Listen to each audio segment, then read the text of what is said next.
السلام علیکم دوستو، کیا آپ نے کبھی سوچا ہے کہ حضرت عیسیٰ علیہ السلام کے آسمان پر اٹھائے جانے کے بعد دنیا میں کیا ہوا؟ کیسے انسانیت گمراہی کی گہرائی میں ڈوب گئی اور اللہ تعالیٰ کی رحمت سے ایک آخری نبی کا انتظار کیا جانے لگا۔ یہود اور نصارہ کی کتابیں اسی آنے والے نبی کی بشارت دیتی تھی، لیکن دنیا پھر بھی گمراہی کے اندھیروں میں بھٹک رہی تھی۔ آج کی اس ویڈیو میں ہم بات کریں گے اس تاریخی سفر کی جو حضرت عیسیٰ علیہ السلام کے بعد شروع ہوا اور حضرت محمد صلی اللہ علیہ وسلم کی آمد پر تھما۔ تو چلیے شروع کرتے ہیں۔ شروع اللہ کے نام سے جو بہت مہربان نہایت رحم والا ہے۔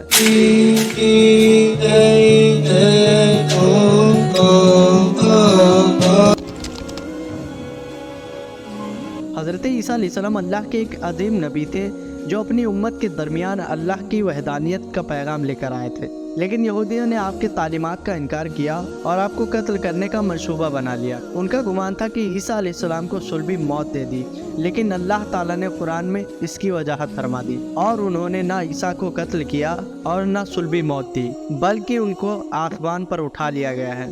بلکہ اللہ نے ان کو اپنی طرف اٹھا لیا اور اللہ غالب ہے، حکمت والا ہے۔ اس کے بعد دنیا ایک نئے فتنے کا شکار ہو گئے۔ یہود عیسیٰ علیہ السلام کی نبوت کا انکار کرتے رہے، جبکہ نصارہ نے ان کو اللہ کا بیٹا قرار دیا۔ دوستو، عیسیٰ علیہ السلام کے بارے میں اگر اور ڈیٹیل سے جاننا ہے تو لنک میں نے ڈسکرپشن میں دے دیا ہے، جا کر دیکھ سکتے ہو۔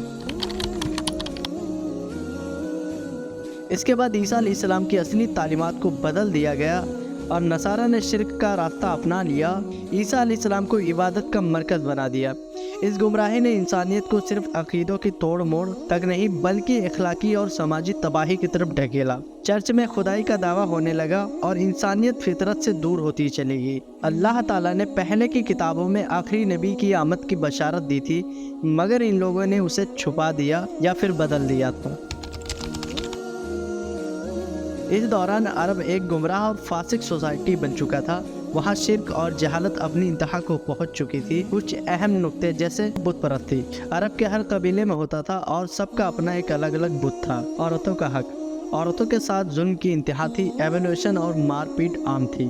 انسانیت کی گراوٹ، لٹیرنا دندہ، ظلم اور اخلاقی پاسماندگی اپنی حد تک پہنچ گئی تھی۔ کعبہ کی بے حرمتی، ابراہیم علیہ السلام کی بنائی اس عظیم جگہ کو شرک کا مرکز بنا دیا گیا تھا اور لڑکی پیدا ہونا مانو اس زمین میں گناہ تھا۔ زندہ لڑکیوں کو دفن کر دیتے تھے۔ ساتھیوں، یہ سب کچھ ایک بڑے انقلاب کا انتظار کر رہا تھا جو حضرت محمد صلی اللہ علیہ وسلم کی آمد سے پورا ہونا تھا۔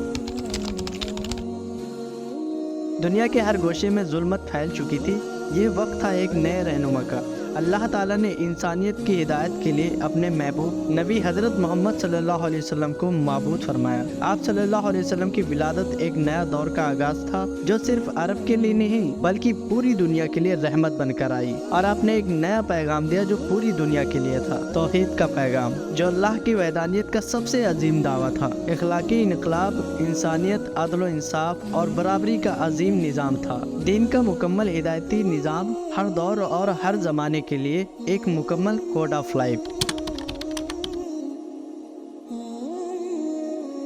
حضرت محمد صلی اللہ علیہ وسلم نے صرف توحید کی دعوت ہی نہیں بلکہ ایک بہترین انسانی نظام بھی پیش کیا۔ آپ صلی اللہ علیہ وسلم کے آنے کے بعد عرب سے شرک مٹ گیا اور اسلام کا نور پھیلا، جات پات ختم ہوا اور سب انسان برابر ہو گئے۔ دنیا کو ایک نیا طریقہ دیا گیا جو انصاف اور تقوی پر مبنی تھا۔ یہ سب کچھ قرآن اور سنت کے ذریعے انسانیت تک پہنچایا گیا۔ دوستو، عیسیٰ علیہ السلام اور محمد صلی اللہ علیہ وسلم کے درمیان کا یہ سفر آپ کو کیسا لگا کمنٹ میں ضرور بتائیں، اور عیسیٰ علیہ السلام کا پورا واقعہ دیکھنے کے لیے سامنے دکھ رہے ویڈیو پر کلک کریں۔ ہم آپ سے وہی ملیں گے، تب تک کے لیے اللہ حافظ۔